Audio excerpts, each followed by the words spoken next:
ಮಾನವನು ಲೋಕದಲ್ಲಿ ಕಳೆಯುವ ಎಲ್ಲಾ ದಿನಗಳಲ್ಲಿ ಮನುಷ್ಯನ ಮುಖವನ್ನು ನೋಡ್ತಾನೆ, ಸೃಷ್ಟಿಯನ್ನು ನೋಡ್ತಾನೆ, ಸೃಷ್ಟಿಯ ಕಾರ್ಯಗಳನ್ನು ನೋಡ್ತಾನೆ. ಆದ್ರೆ ದೇವರ ಸಮ್ಮುಖದಲ್ಲಿ ಬರುವಾಗ, ದೇವರ ಸನ್ನಿಧಾನದಲ್ಲಿ ಬರುವಾಗ ಆ ದಿನ ದೇವರ ಮುಖವನ್ನ ಮಾನವನು ನೋಡುವವನಾಗಿದ್ದಾನೆ. ದೇವರ ಪ್ರಸನ್ನತೆಯನ್ನ ಮಾನವನು ನೋಡುವವನಾಗಿರುವುದರಿಂದ ಅದು ಶ್ರೇಷ್ಠ ಎಂಬುದಾಗಿ ಹೇಳ್ತದೆ.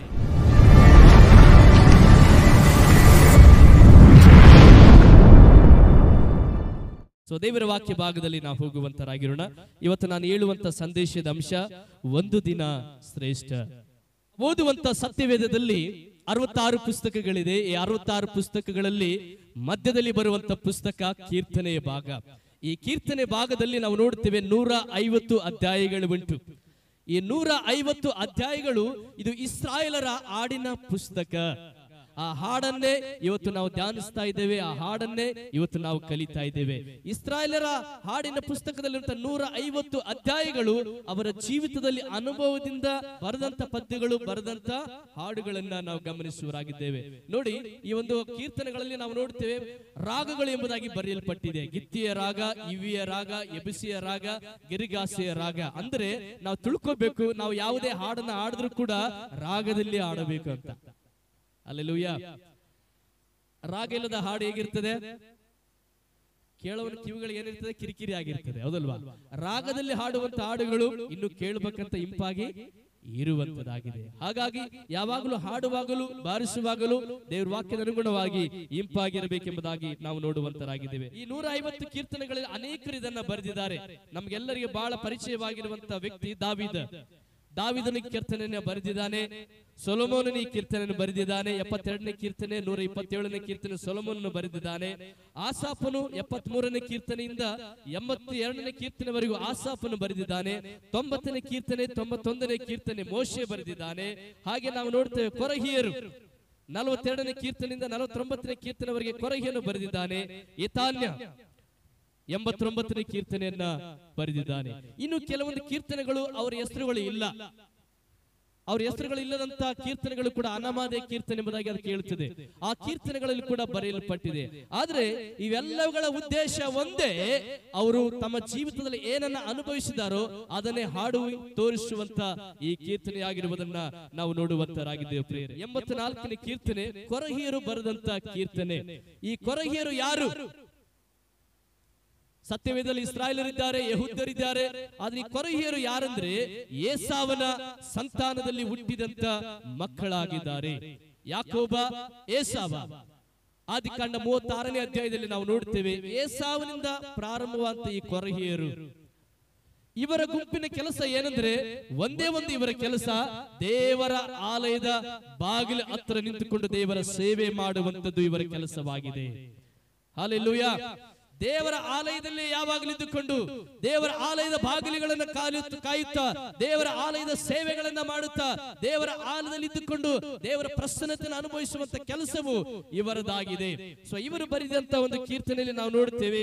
ಕೀರ್ತನೆ 84ನೇ ಅಧ್ಯಾಯ 10ನೇ ವಚನವನ್ನ ನಾವು ನೋಡಿಕೊಳ್ಳುವಂತರಾಗಿರೋಣ. ನಿನ್ನ ಆಲಯದಲ್ಲಿ ಕಳೆದ ಒಂದು ದಿನವು ಬೇರೆ ಸಹಸ್ರಾರು ದಿನಗಳಿಗಿಂತ ఉత్తమవాಗಿದೆ. తెలుగు బైబిల్ ಹೇಳ್ತದೆ, నీ మందిర ఆవరణ నమలో గడుపుట 1000 దినాల కంటే ఆ దినము శ్రేష్టమైనది అంట. ಹೌದು. ಸೊ ಇವರು ಯಾರಂದ್ರೆ ದೇವಾಲಯದಲ್ಲಿ ಸೇವೆ ಮಾಡ್ತಾ ಇರುವವರು. ಇವರಿಗೆ ಸರಿಯಾಗಿ ಗೊತ್ತು ದೇವರ ಆಲಯದಲ್ಲಿ ಏನಿದೆ, ದೇವರ ಆಲಯದಲ್ಲಿ ಏನನ್ನ ನಾವು ಹೊಂದಿಕೊಳ್ಳುತ್ತೇವೆ, ದೇವರ ಆಲಯದಲ್ಲಿ ಯಾವುದು ಇರುತ್ತದೆ, ದೇವರ ಆಲಯದಲ್ಲಿ ಯಾರು ಇರ್ತಾರೆ, ದೇವರ ಆಲಯದಲ್ಲಿ ಏನೆಲ್ಲ ಇರ್ತದೆ ಎಂಬುದಾಗಿ ತಿಳಿದುಕೊಂಡವರು ಹೇಳ್ತಾ ಇದ್ದಾರೆ. ಈ ಆಲಯದಲ್ಲಿ ಕಳೆದ ಈ ದಿನ ಲೋಕದಲ್ಲಿ 1000 ದಿನಗಳು ಅಂದರೆ 3 ವರ್ಷಗಳಿಗಿಂತ ಶ್ರೇಷ್ಠವಾಗಿದೆ ಎಂಬುದಾಗಿ ಇವರು ಹೇಳ್ತಾ ಇದ್ದಾರೆ. ಹಲ್ಲೆಲೂಯಾ. ಮನುಷ್ಯನು ಈ ಲೋಕದಲ್ಲಿ ಕಳೆಯುವಂತ ದಿನಗಳು, ಅವರು ಕೆಲಸದಿಂದ ದಿನಗಳಲ್ಲಿ ಕಳೀತಾರೆ. ಅನೇಕರು ಯಾತ್ರೆ ದಿನಗಳಲ್ಲಿ ಕಳೀತಾರೆ. ಟೂರಿಸ್ಟ್ ಎಂಬುದಾಗಿ ಹೇಳ್ತಾರಲ್ವಾ, ಅನೇಕ ಸ್ಥಳಗಳಿಗೆ ಹೋಗ್ತಾರೆ, ಹೊರಗಿನ ಸ್ಥಳಗಳಿಗೆ ಹೋಗ್ತಾರೆ, ಪ್ರಸಿದ್ಧವಾದಂತ ಸ್ಥಳಗಳಿಗೆ ಹೋಗ್ತಾರೆ, ನಾನಾ ವಿಧವಾದ ಸ್ಥಳಗಳಿಗೆ ಹೋಗಿ ಸಮಯವನ್ನ ಕಳೀತಾರೆ. ತಿಂಗಳುಗಟ್ಲೆ, ದಿನಗಟ್ಲೆ, ವರ್ಷಾನುಗಟ್ಲೆ ಅವರು ಕಳೀತಾರೆ. ಆದ್ರೆ ಅವ್ರು ಹೇಳ್ತಾರೆ, ಈ ದಿನಗಳು ನಾವು ಹೋದಂತ ಈ ಟೂರಿನ ದಿನಗಳು ಬಹಳ ಸರಿಯಾಗಿದ್ದವು, ನಾವು ಕೆಲಸ ಮಾಡಿದಂತ ದಿನಗಳು ಬಹಳಷ್ಟು ಸರಿಯಾಗಿದ್ದು ಎಂಬುದಾಗಿ ಹೇಳ್ತಾರೆ. ಆದ್ರೆ ದೇವರ ವಾಕ್ಯ ಹೇಳ್ತದೆ, ಈ ಎಲ್ಲಾ ದಿನಗಳಿಗಿಂತ, ಮನುಷ್ಯನ ಕಳೆಯುವಂತ ಎಲ್ಲಾ ದಿನಗಳಿಗಿಂತ, ಕೆಲಸ ಮಾಡುವಂತ ಮಾಡುವಂತ ದಿನಗಳಿಗಿಂತ, ಆತನು ಪ್ರಸಿದ್ಧವಾದ ಸ್ಥಳಗಳಿಗೆ ಹೋದಂತ ದಿನಗಳಿಗಿಂತ, ಮಾನವನ ಜೀವಿತದಲ್ಲಿ ಕಳೆದಂತ ಎಲ್ಲಾ ದಿನಗಳಿಗಿಂತ ಯಾವ ದಿನ ಶ್ರೇಷ್ಠ ಅಂದ್ರೆ ದೇವರ ಸನ್ನಿಧಾನದಲ್ಲಿ ಕಳೆದಂತ ಒಂದು ದಿನ ಶ್ರೇಷ್ಠ ಅಂತ. ಹಲ್ಲೆಲೂಯಾ. ದೇವರ ಹತ್ರ ಕೂತ್ಕೊಂಡು ಕಲ್ತಂತ ಒಂದು ದಿನ, ದೇವರ ಹತ್ರ ಕೂತ್ಕೊಂಡು ದೇವರ ಮುಖವನ್ನು ನೋಡುವಂತ ದಿನ, ಇದು ಶ್ರೇಷ್ಠ ಎಂಬುದಾಗಿ ಕೊರಹೀರಿ ಹೇಳ್ತಾರೆ. ಯಾಕೆ ಗೊತ್ತಾ? ಇವ್ರಿಗೆ ಆಸೆ ಇಲ್ವಾ? ಬೇರೆ ಬೇರೆ ಸ್ಥಳಗಳಿಗೆ ಹೋಗಿ ಸ್ವಲ್ಪ ಸ್ಥಳಗಳನ್ನು ನೋಡಿ ಬರ್ಬೇಕಂತ ಇವ್ರಿಗೆ ಆಸೆ ಇಲ್ವಾ? ಆಸೆ ಉಂಟು. ಬೇರೆ ಕೆಲಸ ಮಾಡ್ಬೇಕಂತ ಇವ್ರಿಗೆ ಆಸೆ ಇಲ್ವಾ? ಆಸೆ ಇದೆ. ನಮ್ಮ ಹತ್ರ ಇರುವಂತ ಎಲ್ಲ ಯವನಸ್ಥರುಗಳಿಗೆ ಬಹಳಷ್ಟು ಆಸೆ ಏನಂದ್ರೆ ಬೇರೆ ಬೇರೆ ಸ್ಥಳಗಳಿಗೆ ಹೋಗಿ ಏನ್ ಮಾಡಿ ಬರ್ಬೇಕು? ಎಂಜಾಯ್ ಮಾಡ್ಬೇಕು, ಬರ್ಬೇಕು, ಹೌದಲ್ವಾ? ಕೆಲವೊಂದು ನೀರಿರುವಂತ ಸ್ಥಳಗಳು, ಕೆಲವೊಂದು ಘಾಟ್ ಪ್ರದೇಶಗಳು, ಬೇರೆ ಬೇರೆ ಸ್ಥಳದಲ್ಲಿ ಹೋಗಿ ಸ್ವಲ್ಪ ಆನಂದ ಪಟ್ಟು ಬರಬೇಕೆಂಬುದಾಗಿ ಅನೇಕರು ಆಸೆ ಪಡ್ತಾರೆ. ಒಳ್ಳೆಯದು. ಆದ್ರೆ ದೇವರ ವಾಕ್ಯ ಹೇಳುವಂತ ವಿಷಯ ಬಹಳ ಪ್ರಾಮುಖ್ಯವಾದಂತ ವಿಷಯವಾಗಿದೆ. ಇನ್ನು ಕೆಲವರು ನಾನಾ ಸ್ಥಳಗಳಿಗೆ ಹೋಗ್ತಾರೆ, ಹೋಗುವುದು ಒಳ್ಳೆಯದು. ಆದ್ರೆ ನಿಜವಾಗಿ ನಮ್ಮ ಜೀವಿತದಲ್ಲಿ ಬಿಡುಗಡೆಯನ್ನ, ನಿಜವಾಗಿ ನಮ್ಮ ಜೀವಿತದಲ್ಲಿ ಆಶೀರ್ವಾದವನ್ನ, ನಿಜವಾಗಿ ನಮ್ಮ ಜೀವಿತದಲ್ಲಿ ನೆಮ್ಮದಿಯನ್ನ ತೆಗೆದುಕೊಂಡು ಬರುವಂತ ದಿನ ಯಾವುದಂದ್ರೆ ದೇವರ ಸನ್ನಿಧಿಯಲ್ಲಿ ಕಳೆಯುವಂತ ದಿನವೇ ಶ್ರೇಷ್ಠವಾಗಿದೆ. ಹಲ್ಲೆಲೂಯಾ.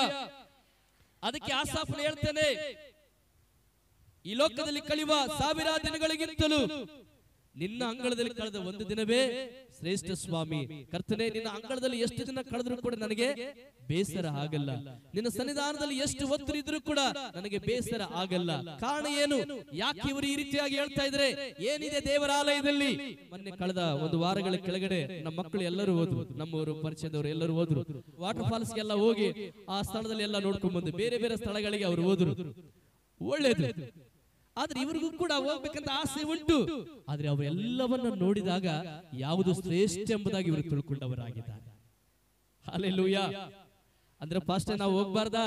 ಹೋಗಿರಿ, ಒಳ್ಳೆ ದೇವರು ನಿಮ್ಮನ್ನು ಆಶೀರ್ವಾದ ಮಾಡಲಿ. ಆದ್ರೆ ಯಾವುದು ಒಳ್ಳೇದೆಂಬುದಾಗಿ ಅವರು ಆರಿಸಿಕೊಂಡು ಹೇಳಿದಂತ ಮಾತನ್ನ ಇಲ್ಲಿ ಗಮನಿಸ್ತಾ ಇದ್ದೇವೆ. ಯಾಕೆ ಅವರು ದೇವರ ಸನ್ನಿಧಾನದಲ್ಲಿ ಕಳೆದ ಒಂದು ದಿನ ಶ್ರೇಷ್ಠ ಎಂಬುದಾಗಿ ಹೇಳ್ತಾ ಇದ್ದಾರೆ ಅಂದ್ರೆ, ಮಾನವನು ಲೋಕದಲ್ಲಿ ಕಳೆಯುವ ಎಲ್ಲಾ ದಿನಗಳಲ್ಲಿ ಮನುಷ್ಯನ ಮುಖವನ್ನು ನೋಡ್ತಾನೆ, ಸೃಷ್ಟಿಯನ್ನ ನೋಡ್ತಾನೆ, ಸೃಷ್ಟಿಯ ಕಾರ್ಯಗಳನ್ನು ನೋಡ್ತಾನೆ. ಆದ್ರೆ ದೇವರ ಸಮ್ಮುಖದಲ್ಲಿ ಬರುವಾಗ, ದೇವರ ಸನ್ನಿಧಾನದಲ್ಲಿ ಬರುವಾಗ ಆ ದಿನ ದೇವರ ಮುಖವನ್ನ ಮಾನವನು ನೋಡುವವನಾಗಿದ್ದಾನೆ. ದೇವರ ಪ್ರಸನ್ನತೆಯನ್ನ ಮಾನವನು ನೋಡುವವನಾಗಿರುವುದರಿಂದ ಅದು ಶ್ರೇಷ್ಠ ಎಂಬುದಾಗಿ ಹೇಳ್ತದೆ. ಹಲ್ಲೆಲೂಯಾ. ವರ್ಷಗಳೆಲ್ಲ, ದಿನಗಳೆಲ್ಲ ಮನುಷ್ಯರನ್ನ ನೀವು ನೋಡಬಹುದು, ಪ್ರಕೃತಿಯನ್ನ ನೋಡಬಹುದು, ಪ್ರಕೃತಿಯಲ್ಲಿರುವ ಎಲ್ಲ ಕಾರ್ಯಗಳನ್ನು ನೀವು ಅನುಭವಿಸಬಹುದು. ಆದ್ರೆ ಸೃಷ್ಟಿಕರ್ತನ ಮುಖವನ್ನ, ಸೃಷ್ಟಿಕರ್ತನ ದರ್ಶನವನ್ನ ಪಡೆಯುವಂತಹ ದಿನವೇ ನಿನ್ನ ಜೀವಮಾನದಲ್ಲಿ ಎಲ್ಲದರಲ್ಲಿ ಶ್ರೇಷ್ಠವಾದ ದಿನ ಎಂಬುದಾಗಿ ದೇವರ ವಾಕ್ಯ ನಮಗೆ ತಿಳಿಸುವಂತದ್ದಾಗಿದೆ. ಹಲ್ಲೆಲೂಯಾ. ಅದಕ್ಕೆ ಭಕ್ತನು ಹೇಳ್ತಾನೆ, ಆ ಒಂದು ದಿನವೇ ಶ್ರೇಷ್ಠ. ಯಾವ ದಿನ ಅದು? ದೇವರ ಹತ್ರ ಕಳೆಯುವಂತ ದಿನ. ಗಮನಿಸಿ, ವಾರದಲ್ಲಿ 168 ಗಂಟೆಗಳು. ಎಷ್ಟು ಗಂಟೆಗಳಿದೆ ವಾರದಲ್ಲಿ? 168 ಗಂಟೆಗಳು. ಈ 168 ಗಂಟೆಗಳಲ್ಲಿ ದೇವರ ಸನ್ನಿಧಾನದಲ್ಲಿ ಕಳೆದ ಒಂದು ಗಂಟೆಯಾದರೂ ಶ್ರೇಷ್ಠವಾಗಿದೆ. ಆಮೆನ್. ಈ 167 ಗಂಟೆಗಳು ನಿನ್ನ ಜೀವಮಾನದಲ್ಲೆಲ್ಲ ಈ ಲೋಕದಲ್ಲಿ ಎಷ್ಟೇ ಸಮಯಗಳನ್ನು ಕಳೆದ್ರು ಕೂಡ ಆದ್ರೆ ದೇವರ ಸನ್ನಿಧಾನದಲ್ಲಿ ಕಳೆದ ಒಂದು ದಿನ, ಆ ಒಂದು ಗಂಟೆ ದೇವರ ಸನ್ನಿಧಿಯಲ್ಲಿ ಎಷ್ಟೋ ಶ್ರೇಷ್ಠವಾಗಿದೆ. ಅದಕ್ಕೆ ಯೇಸು ಸ್ವಾಮಿ ಹೇಳ್ತಾರೆ, ಒಂದು ಗಳಿಗೆ ಆದರೂ ಎಚ್ಚರವಾಗಿದ್ದು ಪ್ರಾರ್ಥನೆ ಮಾಡಲಿಕ್ಕಾಗ ಆ ಒಂದು ಗಂಟೆ, ಆ ಒಂದು ದಿನ ದೇವರ ಸನ್ನಿಧಿಯಲ್ಲಿ ಎಷ್ಟು ಶ್ರೇಷ್ಠವಾಗಿ ನಮಗೆ ಇರುವುದನ್ನ ನಾವು ನೋಡುವಂತರಾಗಿದ್ದೇವೆ ಪ್ರಿಯರೇ. ಹಾಗಾದ್ರೆ ಯಾಕೆ ಆ ಒಂದು ದಿನ ಶ್ರೇಷ್ಠ ಎಂಬುದಾಗಿ ಕೊರಹೀಯರು ಹೇಳ್ತಾರೆ? ಆ ಒಂದು ದಿನ ಶ್ರೇಷ್ಠ ಎಂಬುದಾಗಿ ಯಾಕೆ ತಿಳಿಸುವರಾಗಿದ್ದಾರೆ ಅಂದರೆ, ಆ ಒಂದು ದಿನದಲ್ಲಿ ಮಾನವರಿಗೆ ಬೇಕಾದಂತ ಬಿಡುಗಡೆ, ಮಾನವನಿಗೆ ಬೇಕಾದಂತ ನೆಮ್ಮದಿ, ಮಾನವನಿಗೆ ಬೇಕಾದಂತ ಆಶೀರ್ವಾದ, ಮಾನವನಿಗೆ ಬೇಕಾದಂತ ಸಮೃದ್ಧಿ, ಮಾನವನಿಗೆ ಬೇಕಾದಂತ ದೇವರ ದರ್ಶನ ಅದು ದೇವರ ಸಮ್ಮುಖದಲ್ಲಿ ಮಾತ್ರವೇ ಸಿಗುವಂತದಾಗಿದೆ. ಹಲ್ಲೆಲೂಯಾ. ಬೇರೆ ಎಲ್ಲೂ ಸಿಗಲ್ಲ. ಮನುಷ್ಯನ ಬೇಕಾದ ಸಮಾಧಾನ ಬೇರೆ ಲೋಕದಲ್ಲಿ ಎಲ್ಲೂ ಸಿಗಲ್ಲ. ಮಾನವನಿಗೆ ಬೇಕಾದ ಬಿಡುಗಡೆ, ಪಾಪ ಶಾಪದಿಂದ ಮಾನವನಿಗೆ ಬೇಕಾದ ಬಿಡುಗಡೆ ಬೇರೆ ಲೋಕದಲ್ಲಿ ಎಲ್ಲಿ ಅದು ಸಿಗಲ್ಲ. ಮಾನವನಿಗೆ ಬೇಕಾದಂತ ಸಂಪೂರ್ಣವಾದ ಆಶೀರ್ವಾದ, ಆತ್ಮಿಕ ಆಶೀರ್ವಾದ ಬೇರೆ ಯಾವ ಸ್ಥಳದಲ್ಲಿ ಅದು ಸಿಗುವುದಿಲ್ಲ. ಮಾನವನಿಗೆ ಬೇಕಾದಂತ ದೇವರ ದರ್ಶನ, ದೇವರ ಪ್ರಸನ್ನತೆ, ದೇವರ ಸಾನ್ನಿಧ್ಯ ಬೇರೆ ಯಾವ ಸ್ಥಳದಲ್ಲೂ ಕೂಡ ಅದು ಸಿಗಲ್ಲ. ದೇವರ ಸಮ್ಮುಖದಲ್ಲಿ ಮಾತ್ರವೇ ಅದು ಸಿಗುವಂತದಾಗಿದೆ. ಹಲ್ಲೆಲೂಯಾ. ಅದನ್ನೇ ಅನುಭವಿಸಿ ಈ ಕೊರಹೀಯರು ಹೇಳ್ತಾರೆ, ಈ ಒಂದು 10ನೇ ವಚನದಲ್ಲಿ 184ನೇ ಕೀರ್ತನೆ 10ನೇ ವಚನದಲ್ಲಿ ಹೇಳ್ತಾರೆ, ಆತನ ಸನ್ನಿಧಿಯಲ್ಲಿ ಕಳೆಯುವ ಒಂದು ದಿನವೇ ಶ್ರೇಷ್ಠ. ಹಲ್ಲೆಲೂಯಾ. ಇವತ್ತು ಸಭೆಯಲ್ಲಿ ಯಾರಾದ್ರೂ ಹೇಳ್ಬೋದಾ? ಹೌದು, ವಾರದಲ್ಲಿ ಕಳೆಯುವ ಎಲ್ಲಾ ದಿನಗಳಿಗಿಂತ ದೇವರ ಆಲಯದಲ್ಲಿ ಕಳೆಯುವ ಒಂದು ದಿನ ಶ್ರೇಷ್ಠ ಎಂಬುದಾಗಿ ಹೇಳುವಂತ ನಿಮ್ಮ ಕೈಯನ್ನ ಮೇಲಕ್ಕೆ ಎತ್ತಿ ಹೇಳಿ. ಹಲ್ಲೆಲೂಯಾ. ದೇವರ ಸನ್ನಿಧಿಯಲ್ಲಿ ಕಳೆಯುವ ಒಂದು ದಿನ ಶ್ರೇಷ್ಠ ರೀ. ಯಾಕೆ ಆ ದಿನ ಶ್ರೇಷ್ಠ ಗೊತ್ತಾ? ಆ ದಿನದಲ್ಲಿ ನಿನ್ನ ಜೀವನದಲ್ಲಿ, ನಿನ್ನ ಜೀವಿತದಲ್ಲಿ ಪಡ್ಕೊಳ್ಳಾರದಂತ ಕಾರ್ಯಗಳನ್ನ ದೇವರ ಸನ್ನಿಧಾನದಿಂದ ನೀನು ಪಡ್ಕೊಳ್ಳುವಂತದ್ದಾಗಿರ್ತದೆ. ಪಡ್ಕೊಳ್ಳಾರದಂತ ಸಮಾಧಾನ, ಪಡ್ಕೊಳ್ಳಾರದಂತ ಬಿಡುಗಡೆ, ಪಡ್ಕೊಳ್ಳಾರದಂತ ಆಶೀರ್ವಾದ ದೇವರ ಸಮ್ಮುಖದಲ್ಲಿ ಪಡೆದುಕೊಳ್ಳಲಿಕ್ಕೆ ಸಾಧ್ಯ. ಅದಕ್ಕೆ ದಾವೀದನು ಕೂಡ ಹೇಳ್ತಾನೆ, 122ನೇ ಕೀರ್ತನೆ 1ನೇ ವಚನದಲ್ಲಿ ದಾವೀದನು ಹೇಳ್ತಾನೆ, ಯಾರಾದ್ರೂ ಯೆಹೋವನ ಮಂದಿರಕ್ಕೆ ಹೋಗೋಣ ಅಂತ ಕರೆದ್ರೆ ನನಗೆ ದುಃಖ ಆಗ್ತದೆ ಎಂಬುದಾಗಿ ಹೇಳ್ತಾ ಇಲ್ಲ. ಏನಂತ ಹೇಳ್ತಾ ಇದ್ದಾನೆ? ಸಂತೋಷ ಆಗುತ್ತೆ. ಹಲ್ಲೆಲೂಯಾ.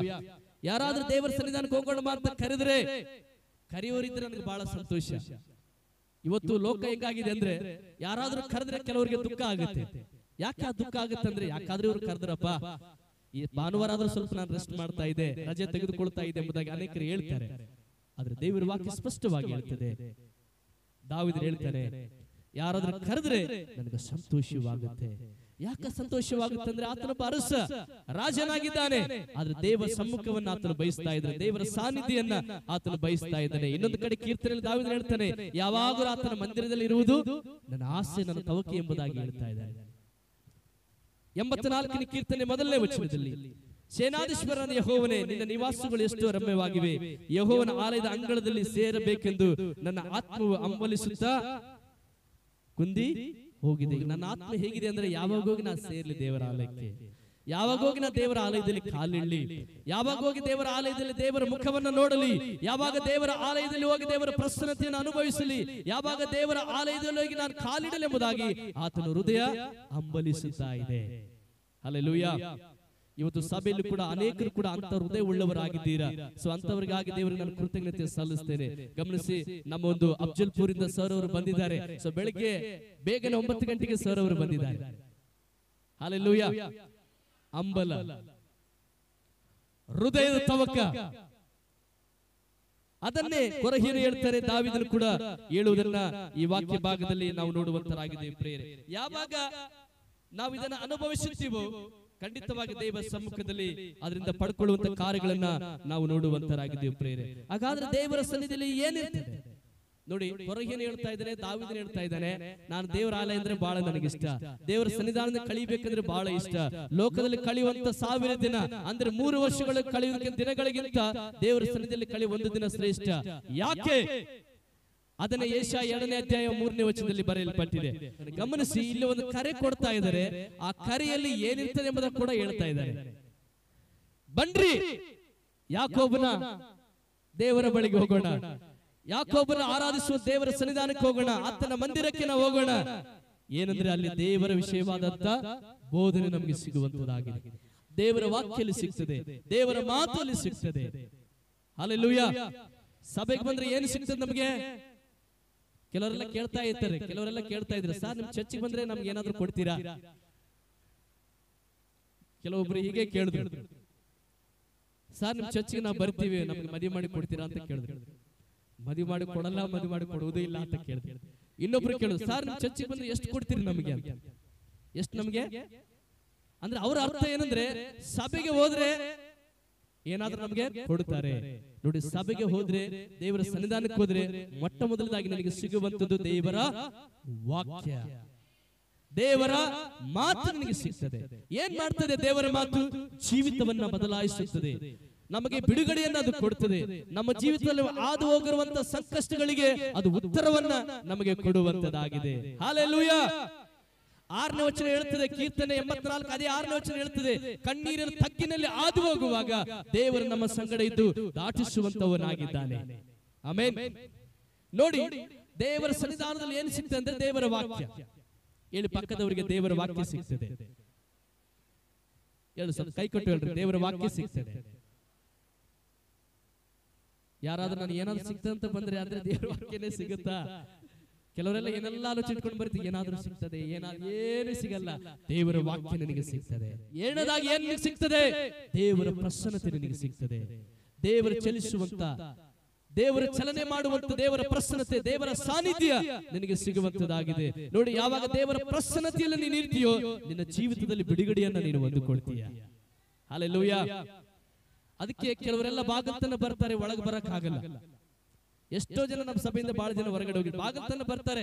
ಕೆಲವರೆಲ್ಲ ಸಾರ್ ಅಲ್ಲಿಂದ ಕೈ ಹಿಡ್ಕೊಂಡು ಬಂದೀವಿ ಸಾರ್, ಒಳಗೆ ಬರ್ಲಿಕ್ಕೆ ಹೊರಗೆ ಬರ್ತಾ ಇಲ್ಲ. ಕಾರಣ ಏನು? ದೇವರ ಪ್ರಸನ್ನತೆ ಇಲ್ಲಿ ಇರ್ತದೆ, ದೇವರ ಸಾನ್ನಿಧ್ಯ ಇಲ್ಲಿ ಇರ್ತದೆ. ಹಲ್ಲೆಲೂಯಾ. ದೇವರ ಸಾನ್ನಿಧ್ಯ, ದೇವರ ಪ್ರಸನ್ನತೆಯಲ್ಲಿ ನಮಗೆ ಬಿಡುಗಡೆ ಇದೆ. ಶಾರೀರಿಕವಾದಂತ ಬಿಡುಗಡೆ, ಮಾನಸಿಕವಾದಂತ ಬಿಡುಗಡೆ, ಆತ್ಮೀಕವಾದಂತ ಬಿಡುಗಡೆ ದೇವರ ಪ್ರಸನ್ನತೆಯಲ್ಲಿ ಇರುವುದರಿಂದ ದೇವರ ಸನ್ನಿಧಾನಕ್ಕೆ ನಾವು ಹೋಗಬೇಕಾಗಿದೆ. ಹಲ್ಲೆಲೂಯಾ. ಎಲ್ಲಿ ದೇವರ ಮಕ್ಕಳು ಕೂಡಿ ಬಂದು ದೇವರ ಸನ್ನಿಧಾನದಲ್ಲಿ ಆರಾಧಿಸ್ತಾ ಇದ್ದಾರೋ ಅಲ್ಲಿ ದೇವರ ಪ್ರಸನ್ನತೆ ಇರುವುದರಿಂದ ಅದಕ್ಕೆ ದೇವರ ಆಲಯದಲ್ಲಿ ನಾವು ಹೋಗಬೇಕಾಗಿದೆ. ಆಮೆನ್. ನೋಡಿ, ದೇವರ ಪ್ರಸನ್ನತೆಯಲ್ಲಿ ಎಲ್ಲವನ್ನ ನಾವು ಮರಿತೇವೆ, ಎಲ್ಲ ಚಿಂತೆಗಳನ್ನು ನಾವು ಮರಿತೇವೆ, ನಮಗಿರುವ ನೋವುಗಳನ್ನು ನಾವು ಮರಿತೇವೆ, ನಮಗಿರುವ ಸಮಸ್ಯೆಗಳನ್ನ ಮರಿತೇವೆ. ಅಪ್ಪನ ಸನ್ನಿಧಿಯಲ್ಲಿ ಸಂತೋಷದಿಂದ ಆರಾಧಿಸುವಂತ ಹೃದಯ ನಮಗೆ ದೇವರ ಸನ್ನಿಧಾನದಲ್ಲಿ ಸಿಗುವಂತದಾಗಿದೆ. ಹಲ್ಲೆಲೂಯಾ. ಕೆಲವರೆಲ್ಲ ತಮಗಿರುವ ಚಿಂತೆಗಳನ್ನ, ನೋವುಗಳನ್ನ ಮರಲಿಕ್ಕೆ ಬೇರೆ ಬೇರೆ ಸ್ಥಳಗಳಲ್ಲಿ ಹೋಗ್ತಾರೆ. ಗಮನಿಸಿ, ಅಲ್ಲಿ ಹೋಗಿ ತಿರುಗಿ ಬಂದ ಮೇಲೆ ಅದೇ ನೋವು, ಅದೇ ಕಣ್ಣೀರು ಇರ್ತದೆ.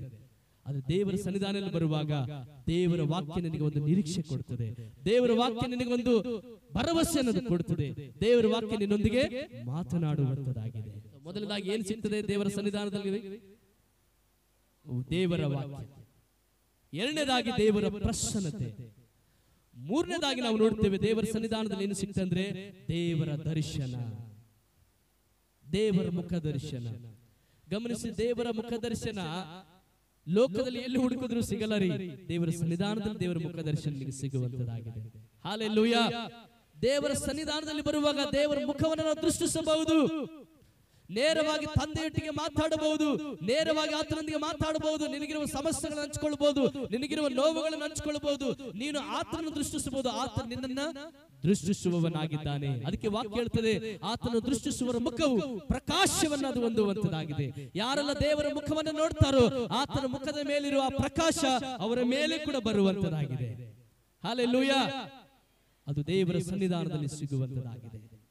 ಅದಕ್ಕೆ ವಾಕ್ಯ ಹೇಳ್ತದೆ, ತನ್ನ ಭಕ್ತರ ಮಧ್ಯದಲ್ಲಿ ಆತನು ನಿಂತುಕೊಂಡಿದ್ದಾನೆ, ತನ್ನ ಭಕ್ತರ ಸ್ತೋತ್ರ ಸಿಂಹಾಸನದಲ್ಲಿ ಆತನ ಆಸೀನನಾಗಿದ್ದಾನೆ. ಆತನ ಮುಖವನ್ನು ನೋಡುವಾಗ, ಆತನ ದರ್ಶನವನ್ನು ನೀನು ಕಾಣುವಾಗ ಖಂಡಿತವಾಗಿ ನಿನ್ನ ಜೀವಿತದಲ್ಲಿ ನೀನು ಇರುವ ಹಾಗೆ ಇರುವುದಿಲ್ಲ, ನಿನ್ನ ಜೀವಿತದಲ್ಲಿ ಬದಲಾವಣೆಯನ್ನ ಕಾಣುವಂತದಾಗಿರ್ತದೆ. ಅದಕ್ಕೆ ದಾವೀದನು ಹೇಳ್ತಾನೆ, ಎಷ್ಟೋ ಸಮಸ್ಯೆಗಳು, ದಾವೀದನು ರಾಜನಾಗಿದ್ದಾನೆ, ಎಷ್ಟೋ ಸಮಸ್ಯೆಗಳು ಆತನಿಗಿದೆ. ಜನರಿಂದ ಸಮಸ್ಯೆ, ಕುಟುಂಬಗಳಿಂದ ಸಮಸ್ಯೆ, ತನ್ನ ಒಂದು ಜೀವಿತದಲ್ಲಿ ಒಂದು ನೆಮ್ಮದಿ ಕಾಣದಿರುವಂತ ಸಂದರ್ಭದಲ್ಲಿ ಆತನು ಹೇಳ್ತಾನೆ, ಯಾವಾಗಲೂ ಕೂಡ ದೇವರ ಆಲಯದಲ್ಲಿ ಹೋಗಿ ದೇವರ ಪ್ರಸನ್ನತೆಯಲ್ಲಿ ಇರುತ್ತಾ ದೇವರ ಮುಖವನ್ನು ನೋಡ್ತಾ ಇರುವುದೇ ನನಗೆ ಇಷ್ಟ ಎಂಬುದಾಗಿ ಹೇಳ್ತಾನೆ. ಕೊರಹಿಯರು ಕೂಡ ಹೇಳ್ತಾರೆ, ದೇವರ ಸನ್ನಿಧಿಯಲ್ಲಿ ಕಳೆಯುವ ಆ ಒಂದು ದಿನವೇ ನಮ್ಮ ಜೀವಿತದಲ್ಲಿ 3 ವರ್ಷಗಳಿಗಿಂತ ಆ ಒಂದು ದಿನ ನಮಗೆ ಶ್ರೇಷ್ಠ ಎಂಬುದಾಗಿ. ಹಲ್ಲೆಲೂಯಾ. ಇವತ್ತು ನಾವು ಅಂದುಕೊಳ್ಳಬಹುದು, ಪ್ರಿಯ ದೇವರ ಮಕ್ಕಳೇ, ಇವತ್ತು ನಾವು ಅಂದುಕೊಳ್ಳಬಹುದು ದೇವರ ದಿನವನ್ನ ನಾವು ಗಂಭೀರವಾಗಿ ನಾವು ತೆಗೆದುಕೊಳ್ಳದೆ ಇರಬಹುದು. ಕಾರಣ ಇದು ಬಹಳ ಗಂಭೀರವಾದಂತ ದಿನ. ಯಾಕಂದ್ರೆ ಈ ದಿನದಲ್ಲಿ ದೇವರನ್ನು ದರ್ಶಿಸುವಂತ ದಿನ, ದೇವರನ್ನು ಭೇಟಿಯಾಗುವಂತ ದಿನ, ದೇವರ ಪ್ರಸನ್ನತೆ ಅನುಭವಿಸುವಂತ ದಿನವಾಗಿರುವುದರಿಂದ ಯಾವಾಗಲೂ ಕೂಡ ದೇವರ ದೃಷ್ಟಿಯಲ್ಲಿ ಇದು ಶ್ರೇಷ್ಠವಾದ ದಿನವಾಗಿದೆ. ಹಲ್ಲೆಲೂಯಾ. ನೀ ಲೋಕದಲ್ಲಿ ಎಷ್ಟೇ ದಿನಗಳನ್ನು ಕಳೆಯ ಪರವಾಗಿಲ್ಲ, ಯಾವುದೇ ಸ್ಥಳಕ್ಕೆ ಹೋದ್ರು ಬಂದ್ರು ಅವು ದೇವರ ಲೆಕ್ಕದಲ್ಲಿ ಬರ್ತಾ ಇಲ್ಲ. ದೇವರ ಲೆಕ್ಕದಲ್ಲಿ ಬರುವಂತ ದಿನ ಆತನ ಸನ್ನಿಧಿಯಲ್ಲಿ ಕಳೆಯುವಂತ ಒಂದು ದಿನವನ್ನೇ ದೇವರು ಕೇಳುವನಾಗಿದ್ದಾನೆ. ಹಲ್ಲೆಲೂಯಾ. ಆ ಒಂದು ದಿನದಲ್ಲಿ ದೇವರ ಮುಖವನ್ನು ನಾವು ದೃಷ್ಟಿಸುವರಾಗಿದ್ದೇವೆ, ದೇವರ ವಾಕ್ಯವನ್ನು ನಾವು ಪಡೆದುಕೊಳ್ಳುವರಾಗಿದ್ದೇವೆ. ಆ ಒಂದು ದಿನದಲ್ಲಿ ದೇವರ ಪ್ರಸನ್ನತೆಯನ್ನು ಅನುಭವಿಸುವರಾಗಿದ್ದೇವೆ. ಆ ಒಂದು ದಿನದಲ್ಲಿ ದೇವರ ಮುಖವನ್ನ ದೃಷ್ಟಿಸುವರಾದ ಕಾರಣ ಆ ದಿನ ನಮ್ಮ ಜೀವಿತದಲ್ಲಿ ಶ್ರೇಷ್ಠವಾದಂತ ದಿನವಾಗಿರುವುದರಿಂದ ಎಂದು ಕೂಡ ಆ ದಿನವನ್ನ ನಾವು ಅಲಕ್ಷ್ಯ ಮಾಡಕೂಡದು ಎಂಬುದಾಗಿ ನಾವು ನೋಡುವಂತರಾಗಿದೆ ಪ್ರೇರೆ. ಅದಕ್ಕೆ ದಾವೀದನು ಹೇಳ್ತಾನೆ, ಯಾರಾದ್ರೂ ಕರೆದರೆ ನನಗೆ ಸಂತೋಷ, ದೇವರ ಮಂದಿರದಲ್ಲಿ ನಾನು ಹೋಗಬೇಕು, ದೇವರ ಪ್ರಸನ್ನತೆಯನ್ನು ನಾನು ಅನುಭವಿಸಬೇಕು, ದೇವರ ಮುಖವನ್ನು ನಾನು ನೋಡಬೇಕು, ದೇವರ ಸನ್ನಿಧಾನದಲ್ಲಿ ನನ್ನ ಜೀವಿತದಲ್ಲಿ ಇರುವಂತ ಎಲ್ಲ ನೋವುಗಳನ್ನು ನಾನು ಮರೆಯಬೇಕು, ದೇವರೊಂದಿಗೆ ಒಂದಾಗಿ ಸಮಾಧಾನ ಸಂತೋಷದ ದೇವರನ್ನು ಆರಾಧಿಸಬೇಕೆಂಬುದಾಗಿ ದಾವೀದನು ತವಕೆ ಪಡ್ತಾ ಇದ್ದಾನೆ. ಹಲ್ಲೆಲೂಯಾ. ಸೊ ದೇವರ ಸನ್ನಿಧಿಯಲ್ಲಿ ಕಳೆಯುವಂತ ಒಂದು ದಿನ ಅದು ಶ್ರೇಷ್ಠವಾದ ದಿನವಾಗಿದೆ. ವಾರದಲ್ಲಿ 168 ಗಂಟೆಗಳಲ್ಲಿ ದೇವರ ಸನ್ನಿಧಿಯಲ್ಲಿ 2 ಗಂಟೆ ನೀನು ಕಳಿತೀಯಲ್ಲ, ಆ 2 ಗಂಟೆ ಬಹಳ ನಿನ್ನ ಜೀವನದಲ್ಲಿ ಶ್ರೇಷ್ಠವಾದಂತ ಗಂಟೆ. ಫಸ್ಟ್ ಹೇಗೆ ಶ್ರೇಷ್ಠ ಅಂದ್ರೆ, ಆ ಎಲ್ಲ ದಿನಗಳು ಎಲ್ಲ ಗಂಟೆಗಳು ಮನುಷ್ಯರನ್ನ ನೀನು ನೋಡ್ತೀಯ, ಲೋಕವನ್ನ ನೀನು ನೋಡ್ತೀಯ. ಅದು 2 ಗಂಟೆ ದೇವರನ್ನು ನೋಡ್ತೀಯ, ದೇವರ ಸಾನ್ನಿಧ್ಯವನ್ನು ಅನುಭವಿಸ್ತೀಯಾ, ದೇವರ ಪ್ರಸನ್ನತೆಯನ್ನ ನಿನ್ನ ಅನುಭವಿಸ್ತೀಯ. ಅದಕ್ಕೆ ನಿನ್ನ ಜೀವನದಲ್ಲಿ ಶ್ರೇಷ್ಠವಾದ ದಿನ.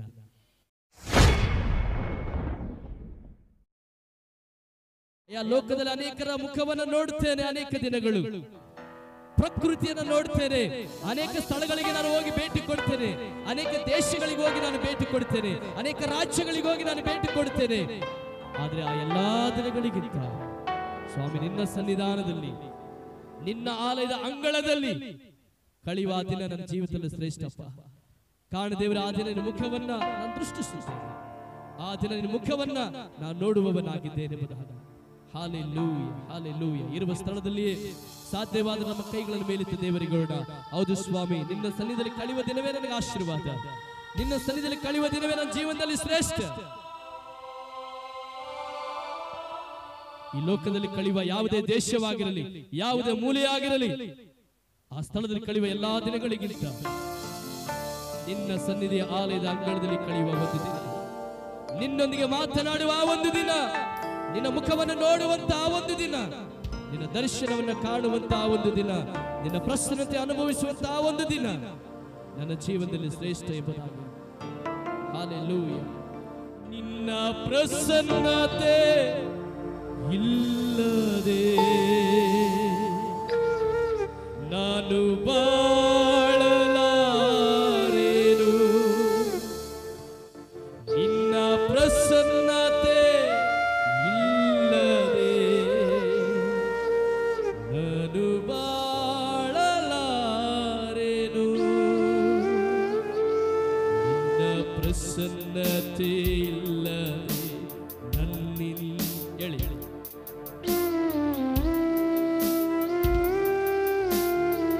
ಲೋಕದಲ್ಲಿ ಪಡುವಂತ ಎಲ್ಲಾ ಪ್ರಯಾಸಗಳಲ್ಲಿ ಸ್ವಾಮಿ